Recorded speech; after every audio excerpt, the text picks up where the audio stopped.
छोलिया हो या लोबिया, सफेद चने या काले चने, सब कुछ मजेदार बने। केसरिया से मन जोगी हुआ रे, दिल झूमे देखो मतवारा हुआ रे। केसरिया से मन जोगी हुआ। हर पल मनाओ केसरी त्योहार। विमल, बोलो जुबान केसरी। थोड़े में ज्यादा स्वाद, यही तो है इसकी खास बात। वाओ मम्मा, क्या स्वाद है। अरे मेरे राजा। The AI summit is on. The focus is even more on AI, and with this talk of AI boom, jobs going, Vinod Khosla has made a comment which has created further panic in a panic-stricken environment. In my view, not necessary. He's a well-known tech billionaire and venture capitalist. He says IT and BPO services will completely disappear over the next 5 years. And then he says something as prophetic as all jobs will disappear in 50 years. Now, this is not an offhand remark. Vinod Khosla is the founder of... From Asia's largest news headquarters, setting the agenda for Bharat.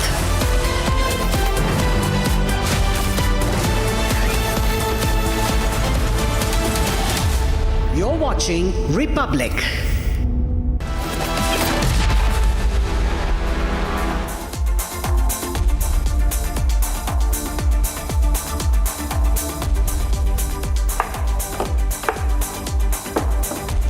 Hello and welcome. You're watching 6 Stories at 6 with me, Shita Mitra, the show where we get you all the stories that matter, all the stories that have been making headlines throughout the day. Now, first up, we talk about Congress's sabotage attempt at AI summit and how Prime Minister Modi has responded to that, calling out the grand old party for its dirty, naked politics. Next up, we also talk about, in a big crackdown on terror, how 8 suspects have been arrested with links to Pakistan's ISI and terror groups in Bangladesh. Now, the suspects arrested from the state of Tamil Nadu and West Bengal were in fact planning for a major terror strike. Next up, we also take a look at how tensions are flaring up once again between the two neighbors, Afghanistan and Pakistan. This after Islamabad conducted strikes in border areas, killing at least 23 people. Now, condemning the strikes, Taliban has in fact vowed revenge to those strikes. We also talk about how, in a big jolt to Congress in Assam, a former party President Bhupen Bora has called it quits after 32 years and now joined hands with the rival BJP ahead of the polls. We bring you an exclusive conversation with him in this show. Now, we also take a look at Gurugram's horrifying case of a student being tortured for 3 days by a man she met online. Now, this girl hailing from Tripura was thrashed, her private parts were set on fire, and currently she is receiving a treatment but is still in critical condition. And at last, we talk about how the self-declared Shankaracharya Avi Mukteshwar Anand has now been booked under the POXCO Act along with his disciple Mukundanand Giri. All this and more lined up for you ahead on 6 Stories at 6. Now, beginning with a global AI summit meant to showcase India's technological rise and now at the center of a massive political showdown. Now, Prime Minister Narendra Modi has launched a blistering attack on the Congress, and this after the Youth Congress workers staged a shirtless protest inside the AI summit at Bharat Mandapam. Now, Prime Minister Modi said it is the dirty, naked politics of Congress on display. Take a look at this report.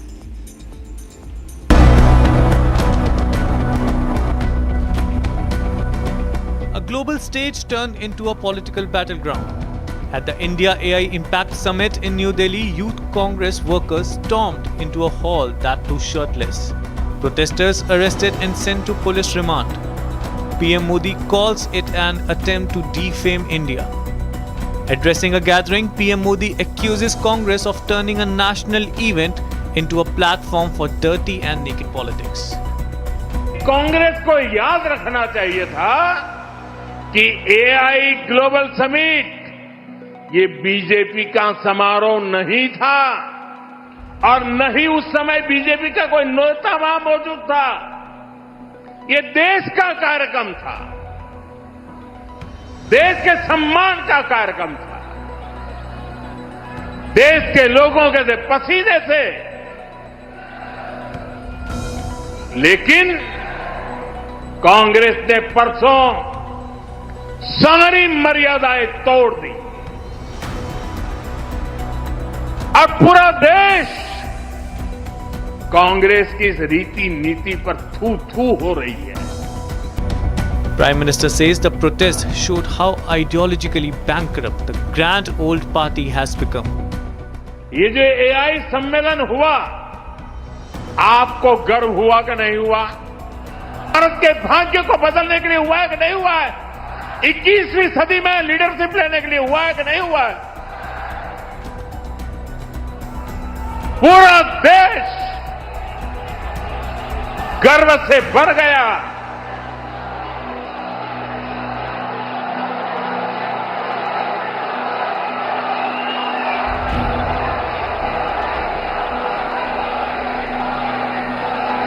लेकिन कांग्रेस और इसके ecosystem ने क्या किया? साथियों, कांग्रेस ने भारत के एक वैश्विक आयोजन को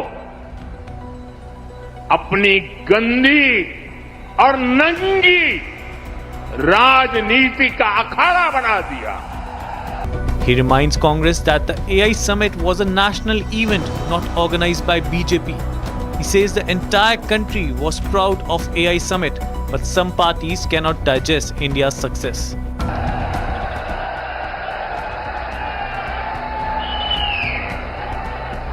समारोह स्थल पर विदेशी अतिथियों के सामने कांग्रेस के नेता कपड़े उतारकर पहुंच गए.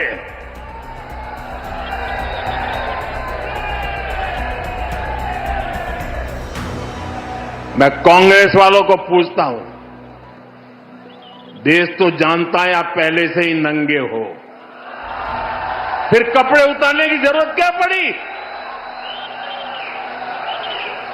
Showing no guilt or remorse, the Congress has defended its protest, but the incident has ignited a fierce war of words. A global tech platform, now a flashpoint in India's political battle.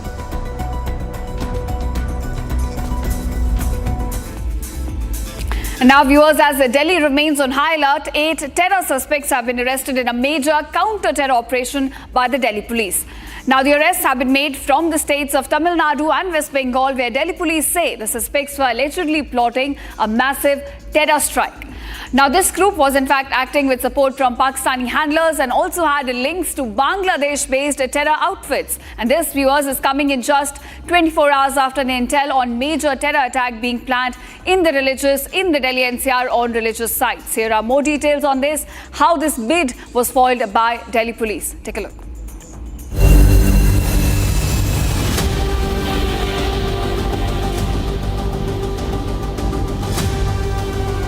A major terror plot has been busted. A coordinated crackdown across 2 states and a chilling terror conspiracy allegedly aimed once again at the heart of India. Delhi police have foiled what they describe as a massive terror plot targeting the national capital. This is a major breakthrough for the security agencies and Delhi police. 8 people, including a Bangladeshi national, have been arrested from Tamil Nadu and West Bengal. The cops allege the plot had cross-border links with support traced to Pakistan's intelligence agency and operatives connected to Bangladesh-based terror groups. Shabir Ahmed Lone is a Pak-trained terrorist. He is a Lashkar terrorist. And he is again based in Bangladesh and trying to revive his contacts. So it's a matter of common understanding that it is being done at the behest of some foreign handlers. Meanwhile, as per internal sources, the accused were allegedly in the process of mobilizing resources, identifying targets and coordinating logistics.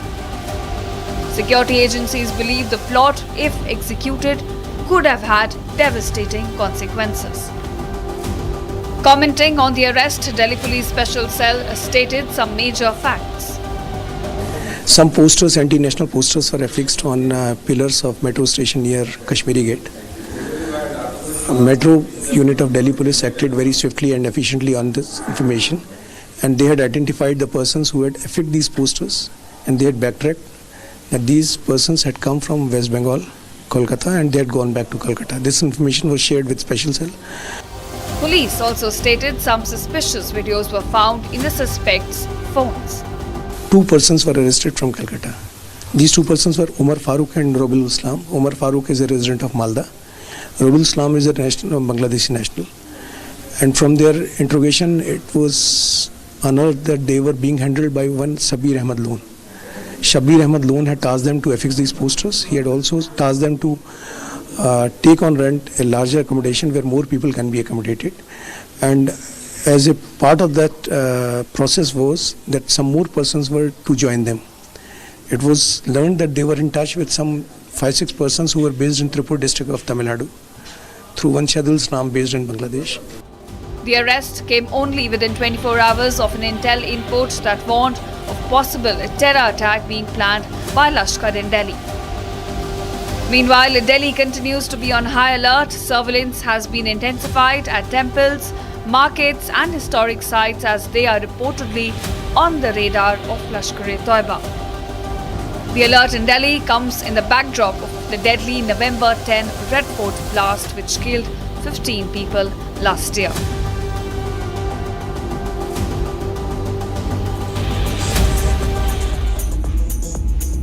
All right, viewers, now shifting focuses to some international news. The Pakistani Air Force carried out airstrikes targeting a religious seminary in the Barmal district of Afghanistan's border provinces. Now, Pakistani fighter jets launched multiple strikes in the Khogyani district of Nangarhar province, resulting in the deaths of nearly 23 people. Now, the Taliban Ministry of Defense has condemned Pakistan's airstrikes on the parts of Nangarhar and Paktika provinces, calling them a clear act of aggression. Here are more details on how tensions are flaring up between the two neighbors. Pakistan is at it again, attacking Afghanistan's madrasas and homes. Ordinary innocent civilians killed. To hide its own security failures, on Sunday, Pakistan carried airstrikes on Afghanistan's border areas in Nangarhar, Paktika and Paktikya. Pakistan claims that at least 7 TTP hideouts and camps were hit in the air precision strikes. Pakistan claims that these TTP militants were the ones who planned recent strikes in Islamabad and in northwestern Bajaur and Banu districts in Khyber Pakhtunkhwa province. Dozens have been killed in Afghanistan. An eyewitness says in the overnight strikes, mostly young men, students were killed. All were inside madrasa when the tragedy struck. At least 16 members of a single family were killed in Behesud district.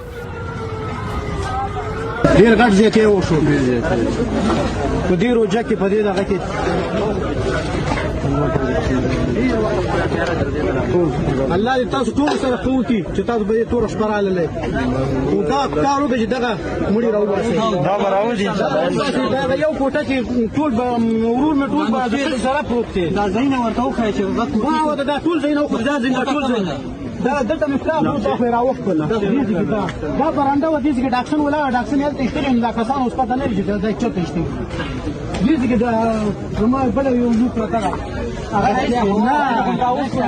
اوس پته نه لګي چې کوم ځای کې لږه درې مړي تر څلور مړي د بچاو کوي پینځه نو ټول دلته غیب دي وو اندته ټول غیب دي. A day earlier on Saturday, a militant on explosive-laden motorcycle rammed a security convoy vehicle in Pakistan's Khyber Pakhtunkhwa.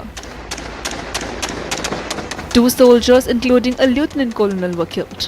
This is not the first time Pakistan and Afghanistan have come so close to a full-blown conflict. In October, Pakistan carried out its strikes deep inside Afghanistan. Then, a ceasefire was brokered with the mediation of Qatar. But relations remain strained between the nations, with peace hanging in the balance. Now, viewers, former Congress Assam President Bhupen Bora has joined hands with the BJP, quitting Congress after 32 years of being in the party. And this comes right in the time of elections. Now, Republic TV has spoken exclusively to him as he takes up this big political leap. Take a look. After 32 years of long association with the Congress, Former senior party leader Bhupen Bora quits. He says he was disrespected, flagging leadership paralysis in Congress. Says any self-respecting Assamese must not side with Congress. And today he joined hands with the BJP at a function held at Assam BJP headquarters, the Vajpayee Bhavan. After his switch to BJP, Republic TV spoke exclusively with the former Congress state in charge in Assam, where he levelled explosive allegations against Congress's Gaurav Gogoi and Jitendra Singh. In the explosive interview, first on Republic TV after joining BJP, Bora says Congress has given a complete walkover to BJP. He says Gaurav Gogoi became Pradesh Congress Committee President to stop his career. It's almost walkover. Only Congress workers are not aware of this. Gaurav Gogoi and his team is fully aware of this. That this is a walkover. They are not coming to lead the party. He became PCC president only to stop my political career. Bora says today Congress is trolling him, but alliance between other regional parties and Congress will not materialize. He said Gaurav Gogoi and Jitendra Singh took 2 crore rupees from the candidate in Bihali during bypoll. And there was a rumor, not rumor, one cabinet minister from BJP, he tweeted that Gaurav Gogoi took 2 crores from the candidate who is a non-Congressee. Jitendra Singh took 2 crores from the candidate from Bihali, which is a non-Congressee. And because of that candidate, alliance was broken and I was compelled to resign. Bhupen Bora claims Congress is not at all interested in 2026 elections. Bora also remarked that Gogoi is only busy because of his personal agenda and to secure his career. And few young generation Congress leaders, they are now planning to protect their political career for next 10 years.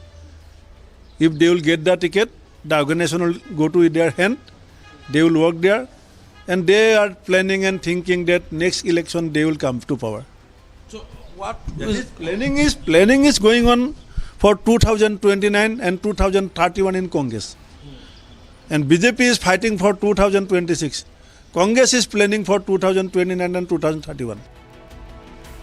He called out Congress's Muslim appeasement politics, saying if Congress comes to power, 40% seats will be reserved for Muslims. And now one of the spokesperson of APCC, from APCC spokesperson, some Khan, Mohsin Khan, declared that when Gaurav Gogoi will become CM, Congress will come to power, 45 seats will be reserved for the Muslim. The question is, will Bhupen Bora be fielded in the upcoming elections in poll-bound Assam by BJP? If he is, his grassroots connection with people in Assam will benefit BJP big time.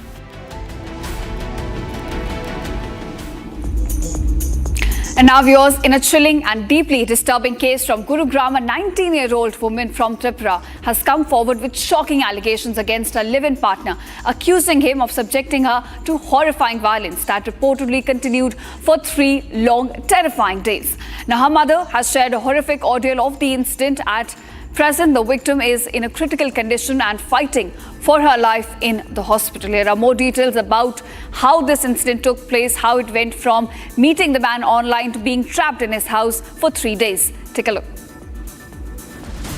A 19-year-old student was allegedly beaten up, physically assaulted and smashed her head against the wall and furniture. She was choked, her lips and tongue burnt. This is the horrific ordeal of a 19-year-old student living with her partner in Gurugram. The assault by her live-in partner in Gurugram became ever more gruesome when the man allegedly poured sanitizer on her private parts and set them on fire. उसने मुझे पहले वो किया, बहुत मारा, अच्छे से बहुत ज़्यादा मारा, ज़मीन पर फेंक के बहुत ज़्यादा मारा। उसके बाद उसने मेरे सर पर वो मिट्टी का मटका दौड़ा और स्टील के ग्लास से, स्टील के बॉटल से सर पर बहुत ज़्यादा मारा। उसके बाद लात मारा, अलमारी में जाके देखे मारा सर को, फिर घसीटते हुए दीवार में देखे मारा सर को जाके, फिर उसने फिर मेरे होठों को लाइटर से जलाया, मेरे जीभ को लाइटर से जलाया, फिर और मेरे प्राइवेट पार्ट्स को, मेरे हाथ को भी होल किया, तो उसको भी सैनिटाइजर से जला दिया। मैं बहुत चीखती थी, वो जब भी मैं चीखती थी वो मेरे मुंह पे लाते मारता था या तो मुक्का मारता था। The horrific crime was reported after the woman registered a complaint with the police.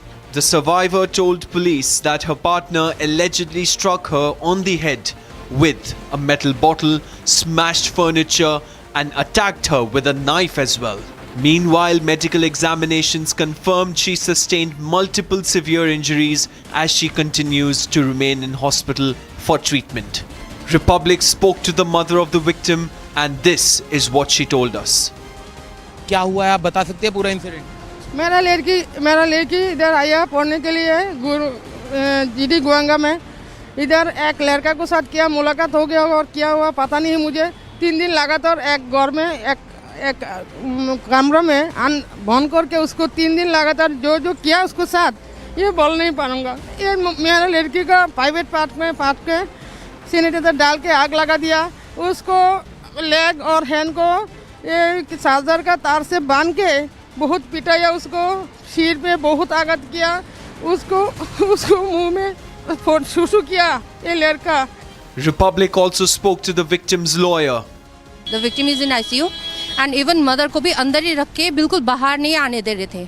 तो मैं इतना ट्राई कर रही थी 2-3 घंटे से, लेकिन पुलिस वाले एकदम बाहर तैनात बैठ के कुछ भी, this is simply they want to suppress the voice. And FIR में अगर आप देखें ना, बादशाहपुर का ये थाना का FIR है, very vague this one sections they have imposed. This is 376 rape ka and even attempt to murder ka, nothing, no serious this one sections has been imposed.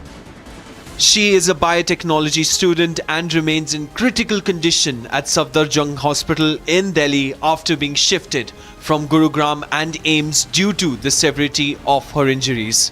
Meanwhile, the police arrested the man, a Delhi resident, and sent him to judicial custody. An FIR has been registered under charges including voluntarily causing hurt, assault with dangerous weapons, sexual assault by false promise of marriage, wrongful confinement, and criminal intimidation. Police के द्वारा मामले में FIR register की गई है। FIR register करने के बाद में इसमें एक 19 वर्षीय व्यक्ति था, इसको पुलिस के द्वारा गिरफ्तार किया गया है। ये व्यक्ति है, इसकी पहचान शिवम के रूप में हुई है। ये बेसिकली दिल्ली का रहने वाला है। फिलहाल पुलिस के द्वारा इसको अरेस्ट कर लिया गया है। According to preliminary findings, the couple had met through an online dating app in September 2025, and the woman had moved in months later.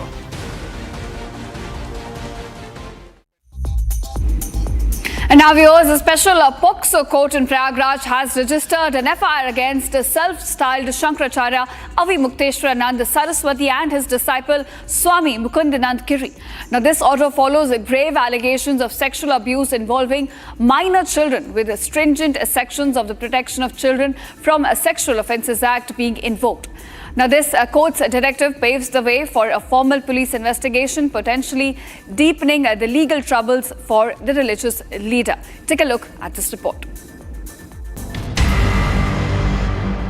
A special POCSO court in Prayagraj has registered an FIR against self-styled Shankaracharya Avi Mukteshwaranand Saraswati and his disciple Swami Mukundanand Giri. The case was filed at Jhunsi police station in Prayagraj. The court's direction comes in connection with serious allegations of sexual abuse of minor children, invoking stringent provisions under the POCSO Act. Meanwhile, the self-styled godman Avi Mukteshwaranand has rejected the charges, calling them false and politically motivated. तो जो फर्जी मुकदमा बना करके हमारे ऊपर दायर किया गया है उसकी सच्चाई सबके सामने आएगी, तभी ऐसा काम करने वाले जो लोग हैं वो दंडित हो सकेंगे।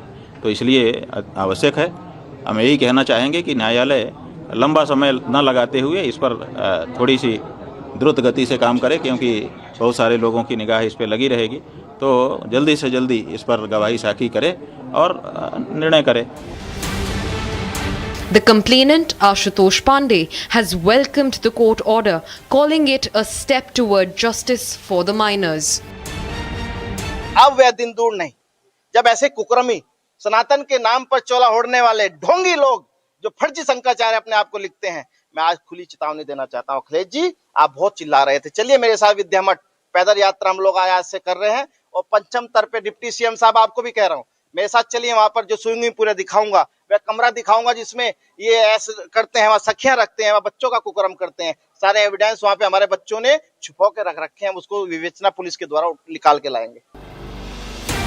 Police further said a case under the Protection of Children from Sexual Offences Act has also been registered against 2 to 3 unidentified persons. The court has now directed the police to probe the evidence, a process that could significantly escalate legal trouble for the religious leader. A revered title under scrutiny and an explosive allegation before the law.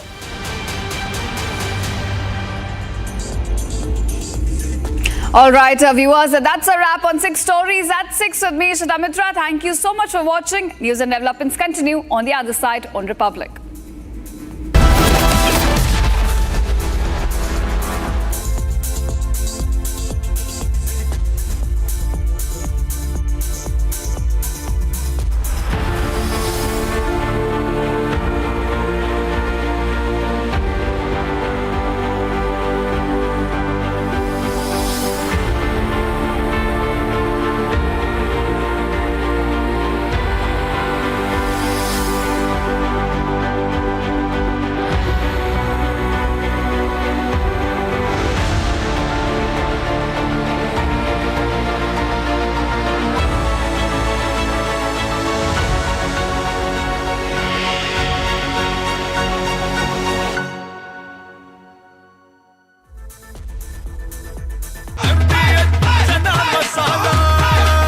अब छोलिया हो या लोबिया, सफेद चने या काले चने, सब कुछ मजेदार बने। केसरिया से मन जोगी हुआ रे, दिल झूमे देखो मतवारा हुआ रे। केसरिया से मन जोगी हुआ। हर पल मनाओ केसरी त्योहार, विमल बोलो जुबान केसरी। थोड़े में ज्यादा स्वाद, यही तो है इसकी खास बात। वाओ मामा, क्या स्वाद है। अरे मेरे राजा, राजा और मसाला।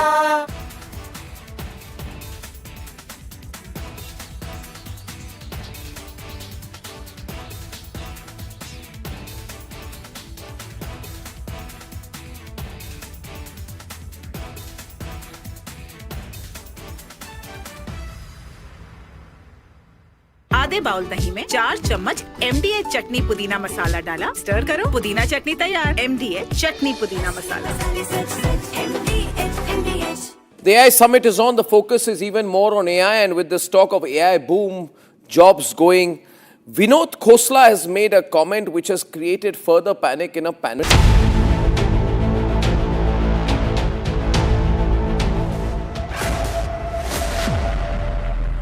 Conquering the seas.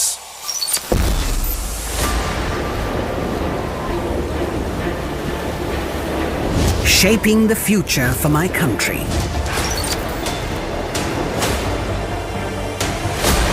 Rising to quell the unforeseen.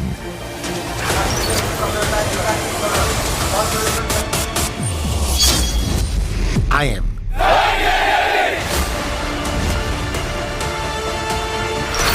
Combat ready, Credible, cohesive, and a future-proof force.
Constructed at the Garden Reach Workshop in Calcutta, now known as the Garden Shipyards, Shipbuilders and Engineers Limited. Today is a historic day, the third IFR being conducted in India. The first one in 2002, then in 12, now in 2026. This IFR is being conducted after a prolonged break of around 14 years. Important ship that India is fielding is the INS Vikrant.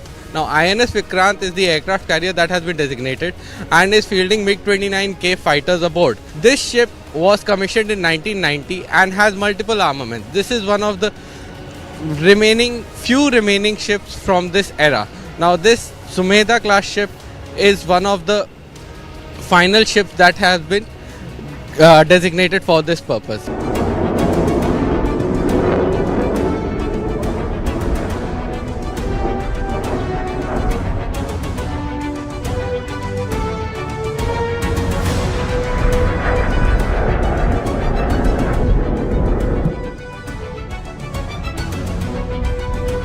This IFR is very significant because it has participation from over 71 countries, with 20 warships participating from 19 countries and 3 aircraft that have come from these countries to participate in this particular version of the IFR.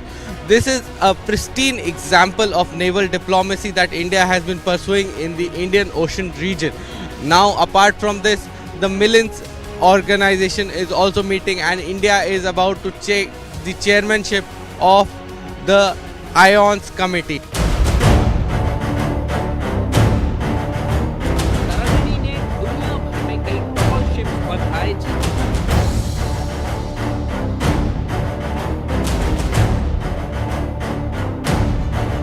Indian ship manufacturing has been given a significant boost, and this also showcases navigational prowesses and multiple other activities that will be taking place during this particular exercise. Now there is a total participation of 71 ships, of which 56 Indian ships and 19 ships from various other nations will be taking place. Now this is also a very important point to mention, that ships from the United States, Russia and Iran will be participating during this particular IFR. Now this also shows the diplomatic outreach that India is capable of, where nations which are not particularly friendly with each other do come together when India comes calling. Now this also showcases the prowess of Indian naval diplomacy, which is most definitely a significant jump in the diplomatic and outreach program of India. India has also been participating in a lot of HADR projects,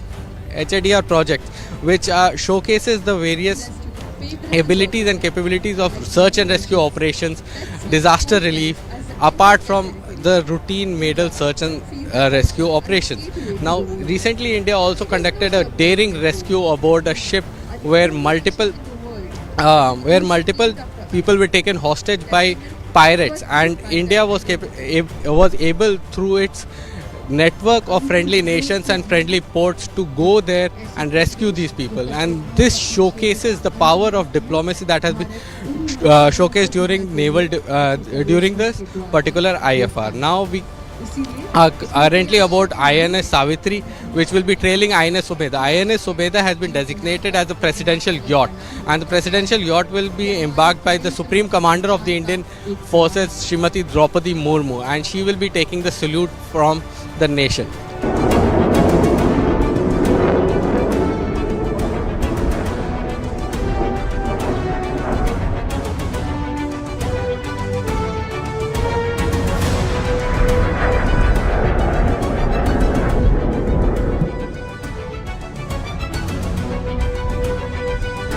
भारतीय नौसेना का युद्धपोत सुनैना, जिसने Indian ocean ship सागर के रूप में भारतीय महासागर क्षेत्र की नौसेनाओं के नाविकों के संयुक्त दल के साथ भी समुद्री अभियान किया है. Maritime reconnaissance aircraft further extended the horizons of the fleet. Now these 18 warships that had come from friendly foreign nations showcased during the event was a significant boost in the maritime diplomacy that India has been showcasing. Now this particular event that we saw today happens to be the precursor event for the upcoming IONS and the conclave of chiefs and the Million exercise that will be taking place. The Million exercise is significant because this is the largest exercise that has taken place of such a type in this particular region. Now the Million will also have a very significant participation from friendly foreign navies, including navies such as the United States, Belgian and other navies also. Now we can also see that the IFR was significant because it showcased participation of over 70 ships, and after 70 ships it also showcased the various participation of multiple platforms that had not been displayed before. This is the first time that INS Vikrant participated in such an event, and now INS Vikrant is the indigenously built aircraft carrier with over 60% indigenous content. Now all of this came on the eastern seaboard. The CNS along with the Supreme Commander President Draupadi Murmu took the salute from all these ships, and now they are departing towards the shore. I feel very happy after witnessing the impressive fleet of warships and the display by naval personnel from India and friendly navies. I express my compliments to each one of you for the professionalism demonstrated by you at this international fleet review.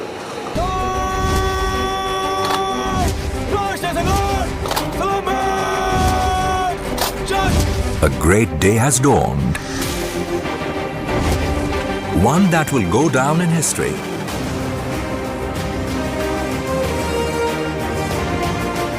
For I have taken great strides towards becoming Atmanirbhar, self-reliant. I achieved an unprecedented milestone with the commissioning of India's first indigenous aircraft carrier. Designed by the Warship Design Bureau. Constructed at the Cochin Shipyard Limited. And named after her most illustrious predecessor, INS Vikrant, the hero of the 1971 war.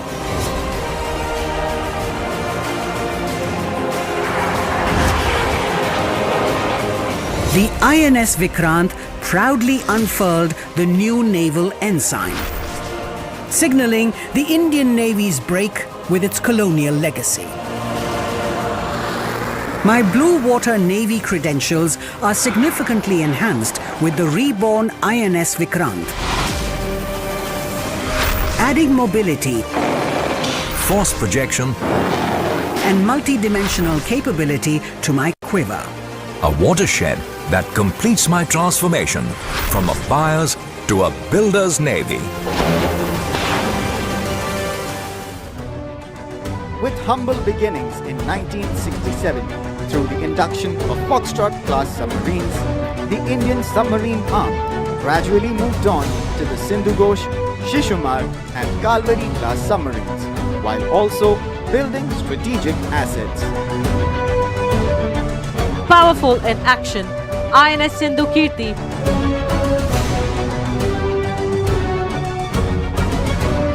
Indian naval submarine Sindhu Kesari. She is commanded by Commander Jijo Mohan.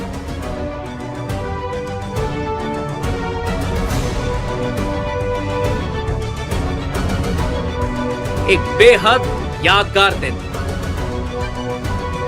On this historic occasion, Admiral Dinesh K. Tripathi, Param Vishisht Seva Medal, Ati Vishisht Seva Medal, Nausena Medal, will now felicitate Srimati Draupadi Murmu, the Honorable President of India.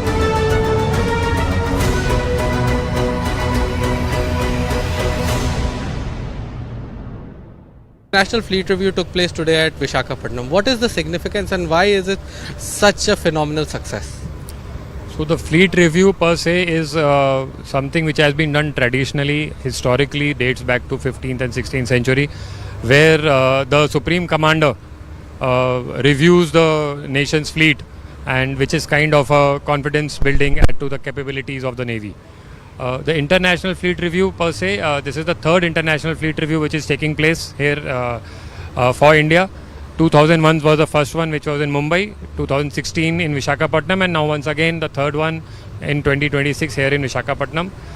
This has seen a large scale participation with more than 70 platforms.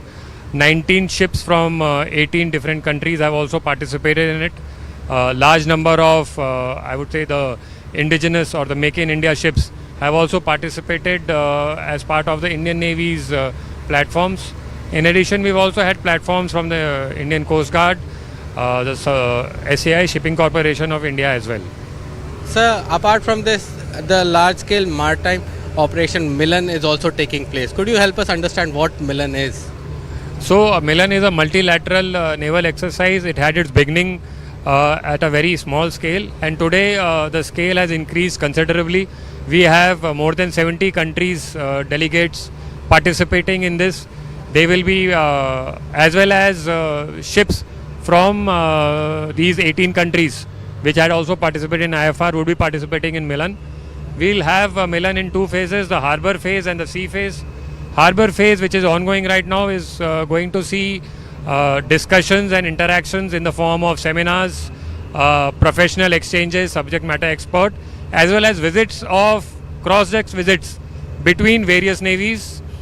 And this will also have a sea phase, which will see participation of the international ships alongside the Indian naval platforms, taking part in exercises as common groups, showcasing our interoperability and the confidence we have in operating with each other.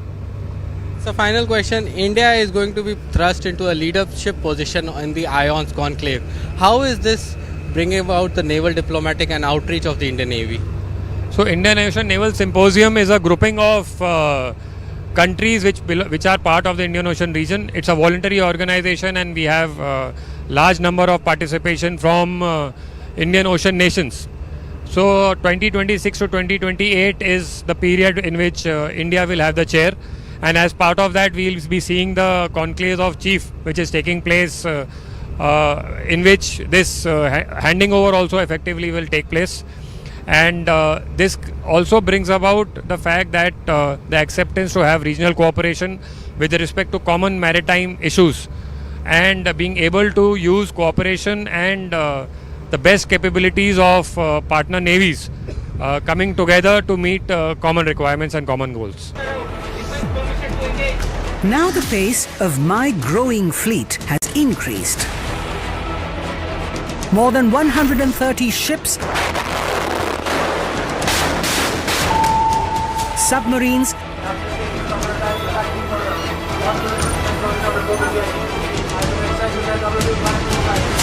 (240 aircraft), maintaining a credible defense to ward off hostile misadventures. Fortified ships and submarines are at various stages of construction. Indigenization has increased to 75%. And reinvestments in the economy now amount to 60%.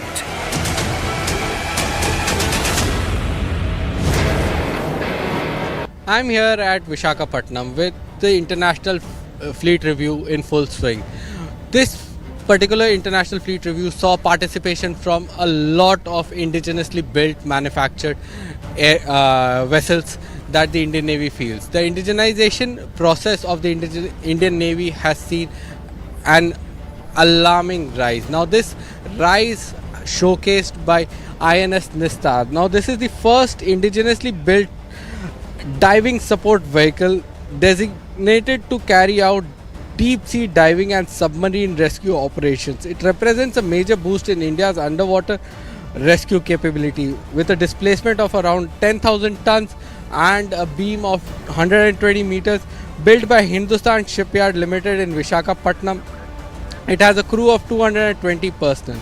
Equipped with deep sea submergence and rescue vehicle system, this is showcasing the prowess that India has made. Now this technical vehicle, this technically designed vehicle is what India's maritime capabilities have come about. Now this is a very difficult vessel to manufacture, although it's not armed, but this showcases a promise to our sailors that whenever you are in trouble, Indian Navy will be there to rescue you. Led by Flag Officer Naval Aviation, Rear Admiral Ajay Daniel Theophilus, Vishisht Seva Medal. Indian Navy.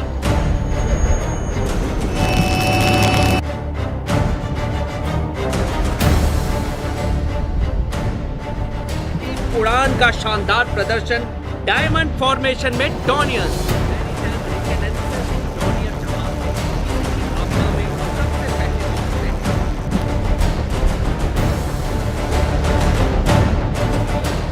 है तैयार अभी। Ladies and gentlemen, here come the 7 Hawks in an arrowhead formation, led by Captain D.A. Ravi, Commanding Officer, Indian Naval Squadron 551, the Phantom, that operate from Indian Naval Ship Vikrant, the Black Panthers, led by Captain Abhishek Kavande.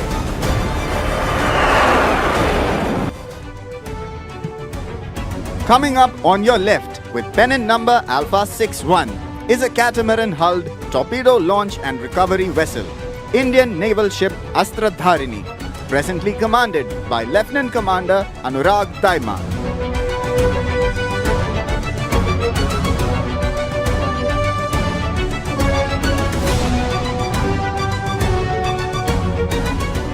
You can see towards your right another shallow water craft, INS Anrod.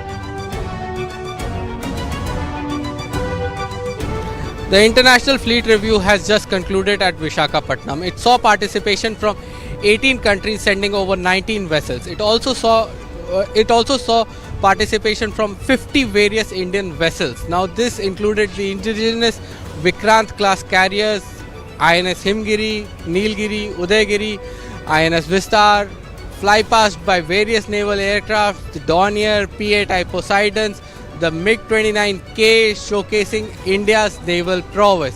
Now this entire event happened at Visakhapatnam, showcasing India's naval outreach and diplomatic outreach that has been done. This showed India is emerging as a significant power in the Indian Ocean region. Now behind me is INS Savitri. Now INS Savitri is the one that embarked the media crew at this event. Now INS Savitri was commissioned in 1990, has various warship roles, and now this entire event showcased India's naval might, prowess and indigenization content. Now we all saw that India has been emerging as a naval power in the Indian Ocean region, providing key security and maritime protection to this particular region. The Indian Ocean region is very important because it sees about 90% of global international trade occurring here. the securing of ocean line is one of the most important aspects of the Indian Navy. Now this securing is important because it shows the various, it enables India to have a significant presence in this region. Apart from IFR, Milan is also being done. Milan is an international exercise seeing participation from 18 nations. Now Milan has grown in scale and opportunity. This showcases India's reach in the Indian Ocean region. Now Milan is an exercise where the harbour phase is going on, and it will see the sea phase being conducted over the upcoming days. Now Milan will most definitely provide a boost to the Indian Navy's maritime defence and prowess.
This exercise represents, in its truest sense, a meeting of equals and a confluence of like-minded nations and maritime professionals united by a common purpose. Milan has grown steadily in scope and stature over the years. Due to concerted efforts of all partners, Milan has evolved from a regional interaction into one of the world's most prominent multinational level exercise.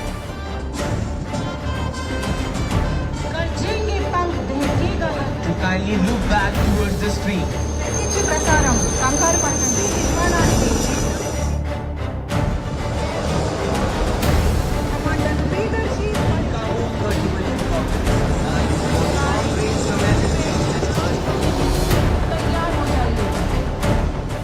As the principal manifestation of India's maritime power, the Indian Navy is guided by this inclusive vision. We engage each of our maritime partners and friends as equals, recognizing that every navy brings its own strengths, whether through experience, geography, or capability. By working together and pooling these strengths, we seek to enhance our collective competence and strengthen our shared resilience against the ever-evolving maritime challenges.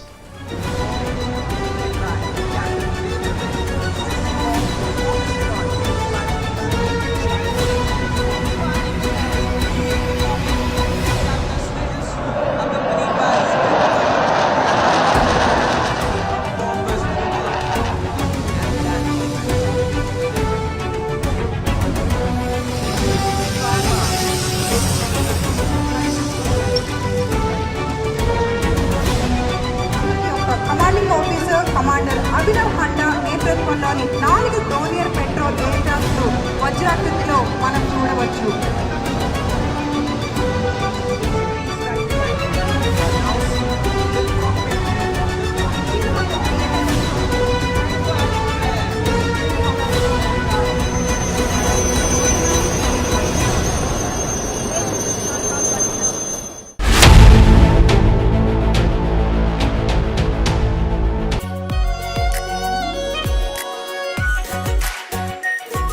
Pure Shahi Paneer Masala. Delicious, healthy, every day. Amity has been ranked amongst the top 3% universities globally, a testimony to Amity's globally benchmarked quality. MDH की हल्दी मिर्ची धनिया करे कमाल, ये रंग दे, ये खुशबू दे, ये तीखा, ये कम पड़े, क्या निराला MDH मसाला। केसरिया से मन जोगी हुआ रे दिल झूमे देखो मतवारा हुआ रे केसरिया से मन जोगी हुआ हर पल मनाओ केसरी त्योहार विमल बोलो जुबान केसरी आर प्योर सूजी पास्ता उबालो मिलाओ और खाओ 8 मिनट में तैयार क्या टेस्ट है सबका राजा आर प्योर मसाला. The AI summit is on. The focus is even more on AI, and with this talk of AI boom, jobs going, Vinod Khosla has made a comment which has created further panic in a panic-stricken environment. In my view, not necessary. He's a well-known tech billionaire and venture capitalist. He says IT and BPO services will completely disappear over the next 5 years. And then he says something as prophetic as all jobs will disappear in 50 years. Now, this is not an offhand remark. Vinod Khosla is the founder of Khosla Ventures, established 2004, deep investments in AI, sustainability, medicine, and other technologies. He was also an early backer of OpenAI, and he made a lot of money there. In other words, he's not a casual observer. He's deeply invested financially and ideologically in an AI-driven future. So it is possible that he's... The US Navy's newest and most powerful aircraft carrier, the USS Gerald R. Ford, was seen heading toward the Middle East. The move comes amid sharply escalating tensions between US and Iran. The nuclear-powered super carrier is equipped with advanced fighter jets and backed by a full strike group. The USS Gerald R. Ford is now positioned close to potential regional flashpoints. Its deployment through the Mediterranean underscores Washington's focus on deterrence amid global uncertainty. The move also comes after Donald Trump has time and again openly threatened Iran of military action. The Ford-class US carrier now deployed represents the cutting-edge US naval power designed to project strength, sustain high-intensity operations if required, and also a not-so-subtle warning to Iran.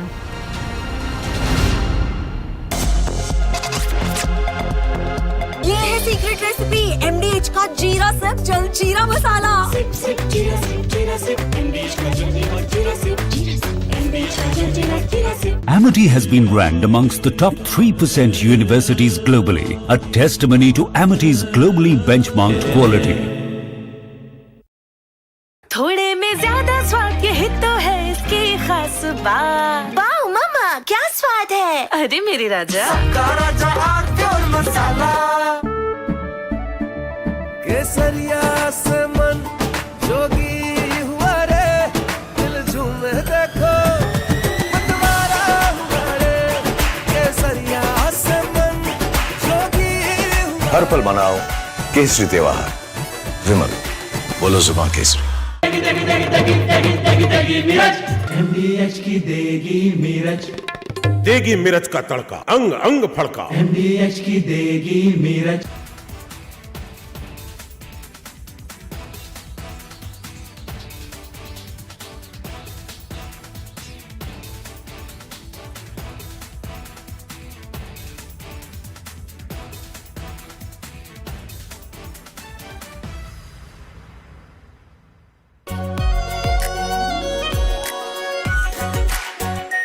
Are pure shahi paneer masala.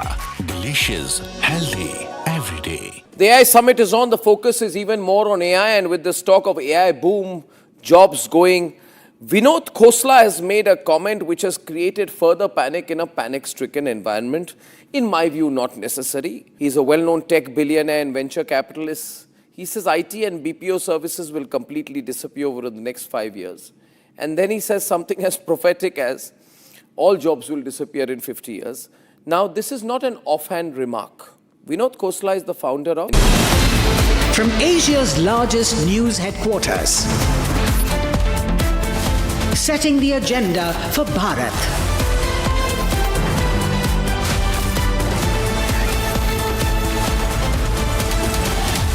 You're watching Republic.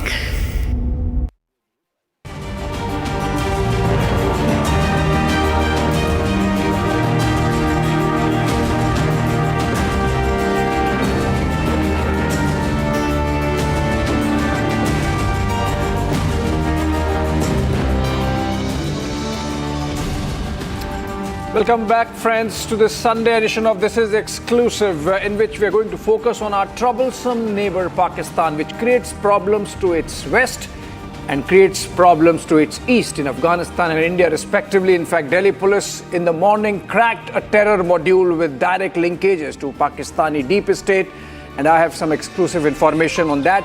That's going to be our focus. Let's begin with the headlines. Pakistan strikes border provinces of Afghanistan. Over 20 in air strikes killed. Taliban government says Pakistan again violated Afghan territory.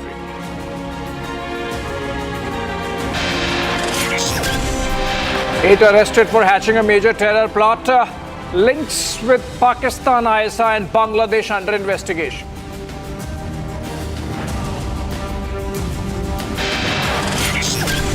Three terrorists neutralized in Kishtwar anti-terror operation. Jaish terrorist Saifullah among killed.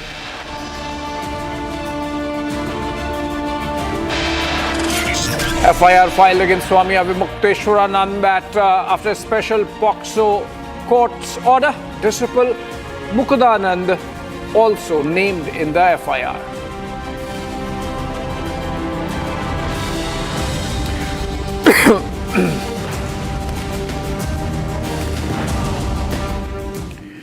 All right, friends, Pakistan and Afghanistan are once again on the brink of serious escalation. In a dramatic overnight operation, Pakistan carried out air strikes across Afghanistan's eastern border provinces of Nangarhar, Paktika and Paktia, claiming it targeted hideouts of the Tehrik-e-Taliban Pakistan or the TTP. Islamabad says the strikes were precise and aimed at militants responsible for recent deadly attacks inside Pakistan, including in Khyber Pakhtunkhwa. But on the ground in Afghanistan, the story is starkly different.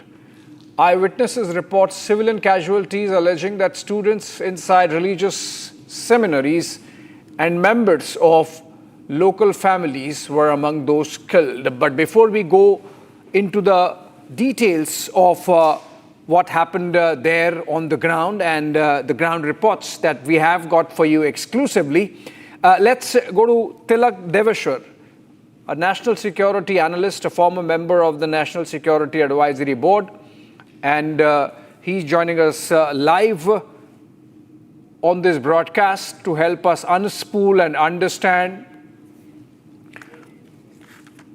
the implications of this terrorist strike. Not the first time, very good evening to you, Mr. Deveshwar. Not the first time that we are seeing this escalation building up in between Pakistan and Afghanistan. But it seems like, going by the responses coming in from Kabul, that Afghanistan or the Taliban regime there might choose to respond this time. Yes, thank you for having me. This is a periodic thing. And ever since the Taliban came into power in August 2021, there have been simmering tensions between the two. And the reason for that is that Pakistan is not able to get a handle on the Tehrik-e-Taliban Pakistan, which is a Pakistani organization and based out of Khyber Pakhtunkhwa. So they try and externalize the problems they're having with the TTP, saying that the Afghanistan Taliban are actually supporting the TTP, and therefore we are going to take action against the Afghan Taliban. The fact is that, last year, according to the DG ISPR, Pakistan carried out something like 55,000 intelligence-based operations. That comes to something like 200 military operations a day. Now, no other army in the world can carry out so many operations. And you would think that by carrying out so many operations, they would clear the whole area of so-called militants. The fact that they haven't been able to has been able to do so. And during the last week, there have been 3 major incidents that have taken place which have really hurt Pakistan. Yeah. So what do they tell their people? Asim Munir believes that Pakistan should be a hard state. This is hardly the signs of a hard state that you cannot control terrorist action in your provinces. Yeah. So they externalize it. And that's why they bombed Afghanistan. Yeah. But you think that this is not going to go unchallenged? Mr. It certainly won't go unchallenged. You see, the Taliban, who are Pashtuns never forget. You know, an eye for an eye and a tooth for a tooth. They will take their revenge at a time and place of their choosing. They're not going to go half-cocked. They will not go show a knee-jerk reaction. You see, one also has to realize that Afghanistan at the moment is going through a very difficult time. Since 2023, about 5.4 million refugees have been pushed back by Pakistan and Iran in winter, where there is not enough adequate food, and even the UN has sort of put its hands up. So Afghanistan is under pressure. They may not react now, but they won't forget. They won't let this go. You know, there's a famous Pashtun saying that a Pashtun took revenge after 100 years and said, "I took it too soon." So the Pashtuns will not forget. Yeah. And I would be not be surprised at all if they hit Pakistan at a time when Pakistan expects it the least. Yeah, of course. But Mr. Deveshar, we have seen that this is coming amidst some mediation efforts from Saudi Arabia, for example. This is coming amidst tensions in the West Asia theater with the United States building up its arsenal. You think that Pakistan essentially used that distraction to sort of up its military strikes, its military action against Afghanistan, even as it struggles within to control, forces that are at variance with the Rawalpindi narrative? No, I don't think so. I think Pakistan is treating Afghanistan or the attacks which they claim to come from Afghanistan as the cause. You know, I think they've lost 2 lieutenant colonels in the recent past. So they have to hit back. They have to show the people of Pakistan that, hey, we're not letting this thing go and we're going to hit back. See, earlier mediation was tried by Qatar and Turkey. Meetings were held in Qatar, meetings were held in Turkey. Nothing came out of it. Yeah. Because when the Taliban put forward their demand to Pakistan that you have to give us a commitment that you will not allow your territory to be used for overflights to attack us. The implication was that the US is using Pakistani territory. Yeah. And Pakistan said in the meeting that we cannot give you that guarantee. So even Qatar and Turkey were shocked that Pakistan is allowing its airspace to be used by the United States, and they cannot give a guarantee that they will not allow it. The Taliban says, what kind of guarantee are you asking for us when you can't give a guarantee to not allow your airspace to target Afghanistan? So I think this is a specific bilateral thing. I don't think so. It is, any specific linkage to what's happening in West Asia. Yeah, absolutely, Mr. Deveshar, and even this much Pakistan get away only and only, I believe, because the Kabul government does not have an air force as yet or air defenses as yet. Maybe they will work on that and soon have that also, and then that should act as a deterrence against Pakistani air strikes. Thank you so much, Mr. Deveshar, for joining us, sparing your time at that short notice. And we're staying on the story. Let's look at some ground reports exclusively brought to you, friends, from our correspondents and from our correspondents there on the ground, and just get a sense of how strong the anger and the sentiment is against Pakistan in Afghanistan.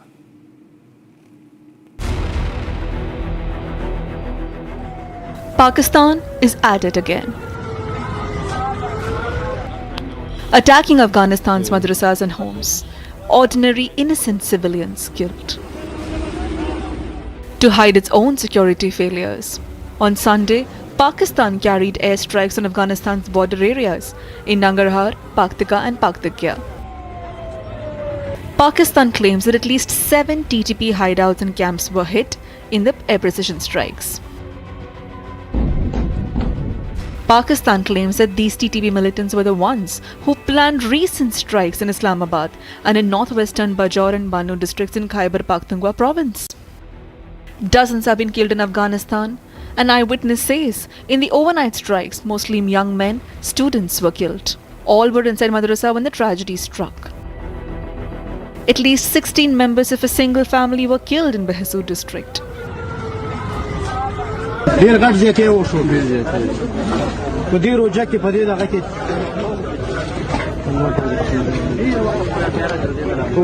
الله دې تاسو ټول سره قوت چې تاسو به تور شپراله لې او دا کارو به دغه مړي راوځي دا راوځي دا یو کوټه کې ټول ورور مې ټول به سره پروت دي دا زین ورته وخای چې وخت دا ټول زین او خدا زین ټول زین دا دلته مې کار نو ځخ راوخته دا برانده و دې کې ډاکشن ولا ډاکشن یې ته استری نه کسان اوس پته نه لري چې دا چته شته دې کې دا کومه بل یو نو پرتا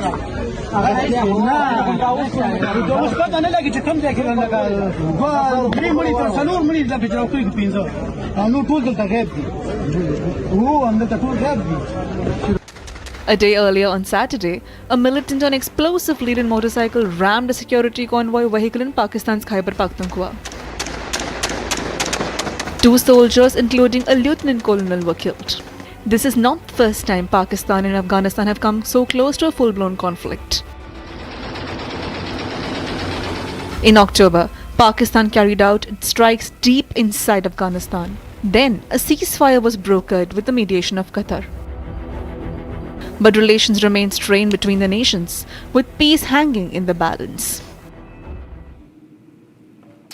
All right, moving on, and as the national capital remains on maximum alert, the Delhi police foiled what it describes as a major terror plot aimed at striking Delhi NCR. 8 suspects have been arrested in a coordinated counter-terror operation spanning Tamil Nadu and West Bengal apart from Delhi, with investigators alleging links to Pakistan-based handlers and Bangladesh-based extremist networks. Today on the show, we will also look at the components of this radical network. The crackdown comes just 24 hours after intelligence agencies flagged a possible terrorist strike. In fact, I have some exclusive information on this. Let's break that with the graphic plates. All right, so the exclusive information is that investigators believe that the AI summit perhaps was the target, because even as the AI summit panned out from 16th of this month, which ended yesterday after a day's extension, when the world attention was on New Delhi, these 4 of the 8 arrested traveled to Delhi and did recce of some key spots, including a temple, possibly the Jain temple, the famous one, in Chandni Chowk area. That's the exclusive information coming in. There are direct linkages of this terror module with the Lashkar-e-Taiba, with Hafiz Saeed, with the handler of this terror module, who's a Kashmiri but based out of Bangladesh, was in direct connection with Zakiur Rahman Lakwi and Hafiz Saeed.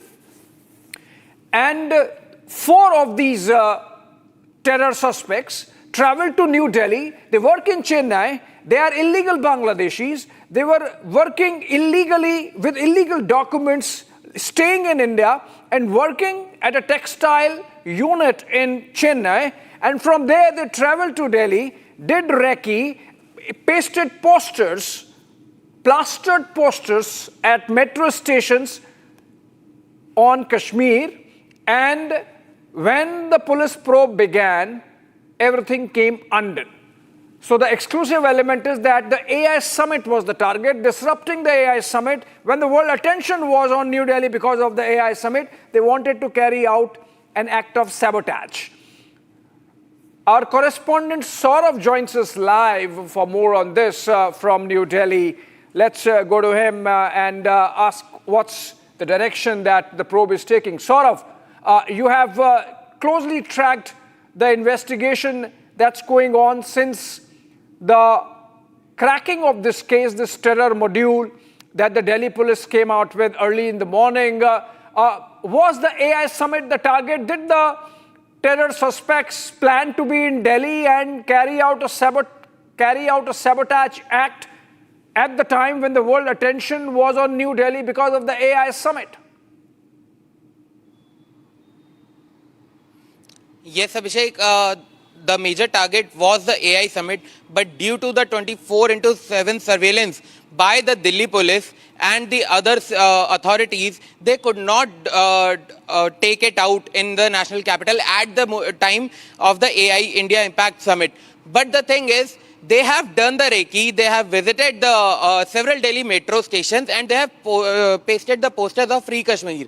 And apart from that, special cell have also interrogated all the 8 accused and the alleged terrorists. And during the interrogation, it was revealed that the Shaber Shah, a Kashmiri terrorist and the Bangladesh and the handler of the arrested accused, he was in direct link with these all the 8 terrorists. And apart from that, this Shaber Shah was in direct connection with the Lashkar-e-Taiba chief Hafiz Saeed and Zakir ur Rahman Lakwi, who were the mastermind of the 26/11 attack in Mumbai. And since 2007, the Delhi police has not arrested this Shaber Shah. But I must tell you that in 2007, the Shaber Shah was actively arrested by the Delhi police, and during his interrogation, they found out that he was in direct link with the LET chief. But currently, the Pakistan's ISI has changed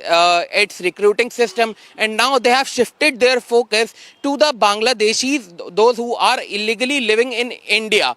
They have started the recruitment, and they have started brainwashing them, and they were planning a major attack in India during the AI summit. They were, and not in a single location. I must tell you that they were planning attacks in multiple locations, and these 8 terrorists were given this task, and the special cell has exposed this whole Bangladeshi's recruitment module of the Pakistan ISI. But this interrogation is still underway, and the Delhi police is doing a major crackdown on this terror modules. And in the coming days, we can also see several much arrests in this case. And these terror modules have mainly recruiting the Bangladeshis who are illegally living in India. Okay, I want one more question and the before other I thing let is you go. that this complete sort of, then I ask the question. Yes, Lashkar-e-Bangladesh-based handler Shabir Ahmed Lone, he has been in direct touch with Hafiz Saeed and this Zakir ur Rahman Lakwi, who, I must tell you that LET's bases were majorly destroyed by the India in the Operation Sindoor, which was conducted last year. After that, they have changed their course of module, and now they are recruiting this Bangladeshis who are living in India illegally. Okay. Yes, tell me, what are you saying? Okay, fair enough. One more question before I let you go, sort of quickly. With all the evidence that the agencies have collected, the Delhi police has collected, the mobile phones that these people had, I believe the police has 8 mobile phones and 16 SIM cards. So obviously, each of these suspects were using multiple SIM cards, which in itself is indicative of the attempts or design to dodge investigators. Have you heard anything from the cops on trail of this terror module, that they have evidence from their mobile phone data as to what all they were conspiring, what all targets they had in mind, some of the temples, for example, in Chandni Chowk that they recceed? Is there some more information available insofar as the targets are concerned? Yes, they had 8 mobile phones. Along with that, they had 16 SIMs. Delhi police has tracked them down after they have done the recce of the temple situated in Chandni Chowk, along with the other metro stations on which they have put the poster. But after the DCP of Delhi Metro contacted the special cell that these free Kashmir posters have been posted by 4 of these individuals, they have checked the CCTV footage in Delhi, And after that, they got to know that there are more people, not only 4 involved, and they have traced them. Then they got to know that they live in Tamil Nadu. When the police team reached Tamil Nadu, they found 6 people who were involved, and they were contacting through the social media. They were using social media to carry out the whole plan, and they were also using social media to contact their handler, who was a Kashmiri-based terrorist who were catched by the police in 2007. And apart from that, they had 16 SIMs through which they were contacting each other, and 2 were also arrested from the West Bengal, where the 2 terrorists were based. And after that, the Delhi police had got to know that they were planning major strikes in India while during the AI summit. But however, the police told us that all the attacks which they were planning, they have been foiled completely. And now they are looking into a larger conspiracy of it, that how many people are there, how many more people are there, and with whom the elite chief and other people are in touch in India. So, and they have been assigned the task to basically carry out major attacks in India. Back to studio. Thank you, Saurav. Thank you with those updates. In fact, if the AI summit was the target, if an attempt was being made by the Pakistani deep state to malign India's image, just as the whole world was watching New Delhi, then of course the Delhi police has really foiled those dirty designs. And in fact, earlier, the Delhi police gave out details of this terror module, how it was operating, how it had converged to Delhi, and what their plans were. Let's take a look at the details.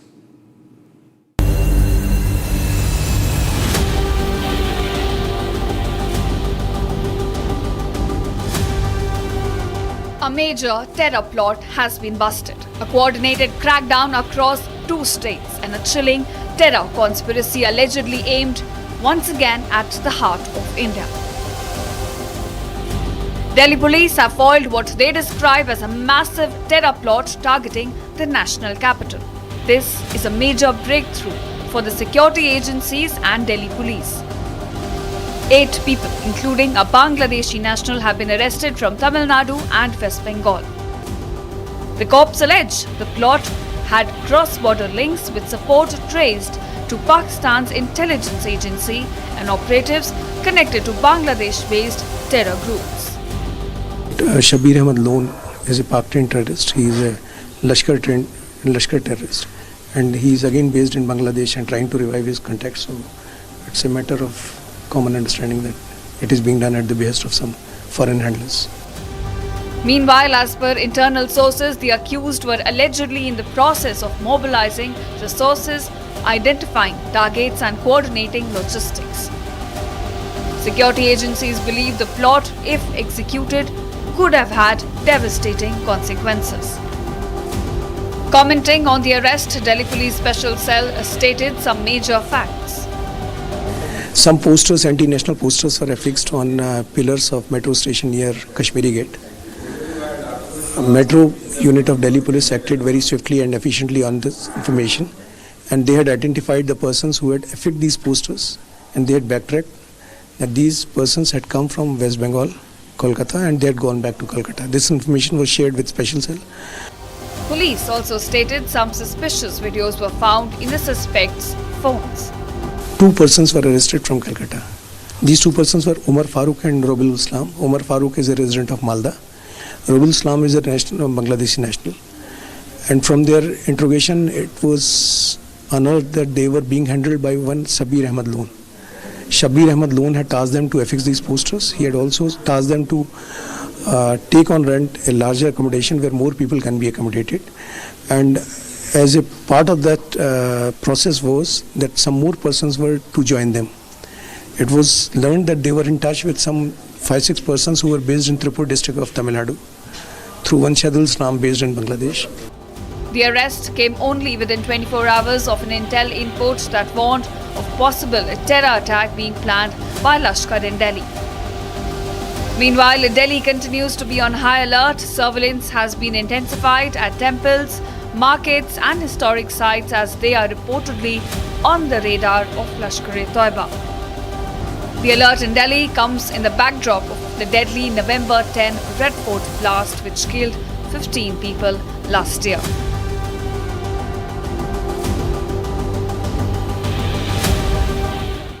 All right, if Pakistan is relentless in its terror designs on India, our security forces are relentless in responding in kind. 3 terrorists have been eliminated in Kishtwar area of Jammu, and these terrorists belong to Jaish-e-Mohammed. One of them, in fact, was a commander and was wanted for many other earlier terror incidents. JEM terrorist Saifullah, who was on the run for the last 2 years, has been eliminated. Let's go to Gurugram for more on this. Gurugram is in fact joining us live from Kishtwar. He travelled from Jammu to bring to you ground report on this major terror, anti-terror success by our security forces. Gurugram, 3 terrorists eliminated. One of them, Jaish-e-Mohammed commander Saifullah, wanted in many other cases of terror that he was part of. Please tell us how many cases he was involved in, how many terror incidents he was involved in, for how long did he evade security forces and finally was caught. See, Abhishek, this is a major success for the Jammu and Kashmir police, as the terrorist who was here, the one of the deadliest commander of Jaish-e-Mohammed, carrying a reward of 10 lakh on him, has been neutralized after the relentless effort for more than 4 years. It was during Operation Trashi 1 that was launched by the Indian Army on 18th of January for this very terrorist, that is Saifullah. Saifullah managed to escape the security forces on 18th of January, then 22nd of January, then 24th of January, 31st of January, then 4th of the February. 5 times he gave escape from the security forces cordon, but this time Indian Army along with the Jammu and Kashmir police and the role that has been played by the Intel Bureau, that was something that brought this operation to a conclusion with the elimination of 3 terrorists. All 3 are Pakistani that have been neutralized in the ongoing operation. We are told that the Union Home Ministry has already been informed about this major success that has come to the security forces, and with this elimination, the total number of success that has come to Jammu and Kashmir police in 2026 has gone up to 7 terrorists have been neutralized. 4 terrorists have been neutralized in the Kishtwar during Operation Trashi. All these 36